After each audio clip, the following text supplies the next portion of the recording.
Good morning, Falcons. Welcome to Unit 11. We're going to start with perimeter and area. Some of these may seem familiar.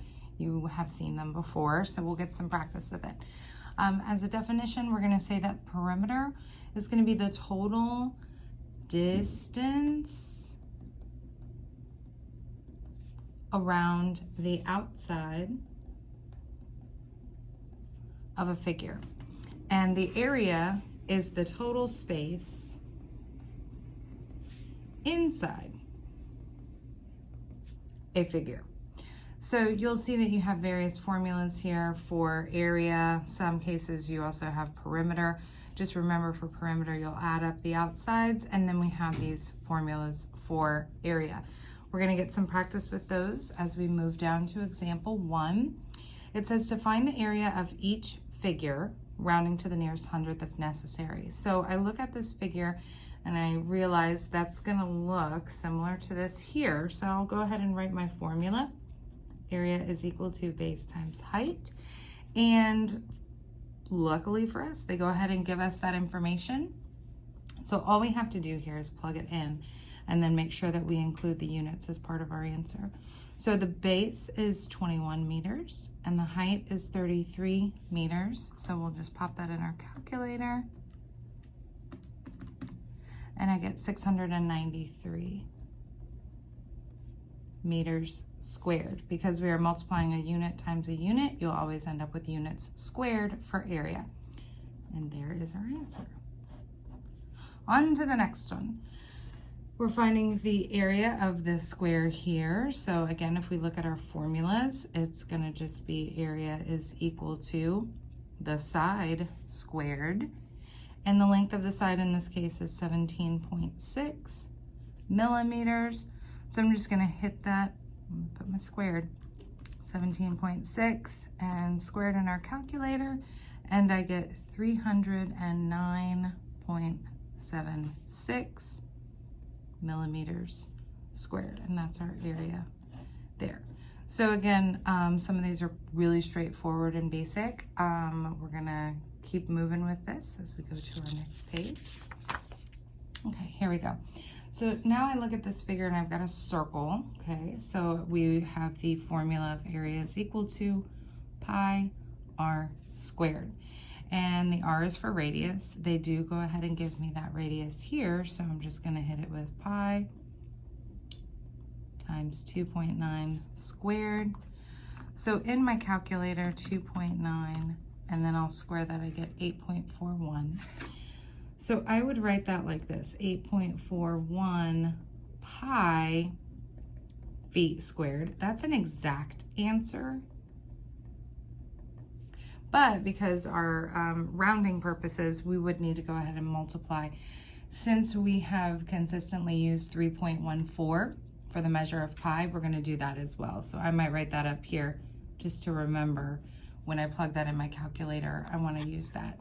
So I'm taking my number here and I'll just times 3.14 and I get 26.407. That 7's going to round that 0 to a 1. So we'll say 26.41 feet squared is our area. Now here we have a triangle. Remember that the formula for the area of a triangle is going to be equal to 1/2 base times the height. So in this case, we can identify, I might want to go ahead and just label that this is our base and the 16 centimeters, right? That makes that perpendicular there. That's our height.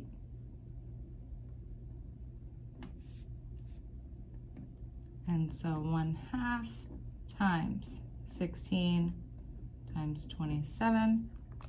And we can just put that into the calculator. 0.5 times 16 times 27, and I get 216 centimeters squared. Okay, there we go. Let's move on to example 2. Here it says to find the area of the shaded region. So with this one, we are going to be applying the not just the area of the circle formula, but kind of diving deeper where we are taking a portion of the circle and just finding that. That formula is area equal to x being the measure of the highlighted region or the shaded region, what we're looking for, times pi r squared divided by 360. So it's really just the portion of the angle over 360 times the area of the entire circle. So let's see how that plays out here. So for this first one, they tell me that it says JM, I'm guessing that should be JK, is equal to 3 millimeters. So I'm going to go ahead and label this as 3 millimeters. And then I have the degree here is given to us at 84 degrees. So we can just plug that information into our formula and solve. 84 times pi, my radius of 3 squared, divided by 360. So order of operations tells me I want to take care of this exponent first. So I'll go ahead and, I know that 3 squared is going to give me 9. And then I'm going to go ahead and multiply by the 84. And that gives me 756. And then I want to multiply by that 3.14. We'll go ahead and do that. Times 3.14. And lastly, we will go ahead and divide by the 360. Divide by 360. And that gives me 6.594. Rounding to the nearest hundredth, we're going to cut it at the 9, and we'll leave that there. So I would say 6.59, and we're working with millimeters squared. Again, pretty straightforward. Just make sure you remember your order of operations, and you want to clear out that numerator. Go ahead and get that simplified, and then you can divide by the denominator of 360. Okay, let's take a look here. On this one, they are giving us the measure of 62, but that's in the unshaded region, and they also have these congruency marks. So we know that this is also 62, and this is also 62. So we just need to subtract these 3 62s, 3 different 62 degrees, from 360. So I will, in my calculator, 62 times 3 gives me 186, and then I'm going to subtract that from 360. So 360 minus 186. So this is the measure of all 3 of those shaded regions added together. So I'm going to slide that aside, check my formula, and go ahead. This is our x. Okay, this is the degree that we're looking for. Pi, and then they give me that PC, that's 12 centimeters. So I know that's my radius. I might put that in a squared. And divided by 360. Okay, so again, on this, we're just using calculator. I'm going to go ahead and take the 12 and square that. And then I'll multiply by the 174. And then I'll multiply by pi at 3.14. Okay, so we get that big number, but we're just going to hang on to it in the calculator. And now I divide by 360. So we end up at 218.544. This 4 is going to leave that 4 the same. So then we would call that 218.54, and we're working with centimeters squared as our area. Didn't leave myself a lot of room there. Okay, so that's again using a kind of a deeper application of the area formula, where we're just finding for the area of a shaded region. Let's take a look at this last example here, example 3. If we would like to paint our deck, dimensions shown below, and 1 can of paint covers 72 square feet, how many cans would we need to purchase? So this is a great practical application of this problem, where we get the age-old question, when am I ever going to need this? This may be a time. Of course, you might not be painting a deck right now, but at some point you might. So it's good to know how to do the calculation.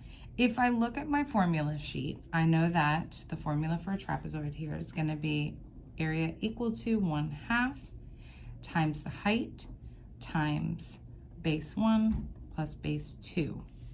Okay, so we're just going to plug these in. I might want to go ahead and label this is our height, right? That's what makes that perpendicular. Base 1 is going to be our smaller guy, and base 2 is our larger. So then we can just plug in our numbers and work with that. So my height of 16.5, base 1 at 14, base 2 at 24. Order of operations, we want to do this parentheses first. So my calculator, I'm going to say 14 plus 24 equals, and then I'll go ahead and multiply by the 16.15, or excuse me, 16.5, and then I will take half of that. So you can either divide by 2 or multiply by 0.5. So this is going to give me 313.5 feet squared. So that tells me the area, but we're not trying to figure out what the area is. We need to know how many cans we're going to actually be using. So if one can cover 72 square feet, I need to know how many 72s can I get out of this 313. So I'm going to take this number, the 313.5. Pardon that interruption. Okay, so I'm going to divide by 72. So in my calculator, I've already got my number here. I just leave it, divide by 72. Okay, so here we have 4.354. Now, if we were just going to round here, we would just say 4.35. But if I'm purchasing cans of paint, and we can go ahead and write this number down, 4.35. If I'm purchasing cans of paint, they don't sell them as a 0.35 can, right? So I would have to round up to the nearest whole. So in actuality, I would be rounding to the nearest whole, and I would say I needed 5 cans of paint. And that'd be good. That way we can touch it up later if we need to. Okay, so that was, again, just your quick little intro into area, perimeter, and area. We'll have another one for you. So if you have any questions, make sure you talk to your teachers. Thanks, guys.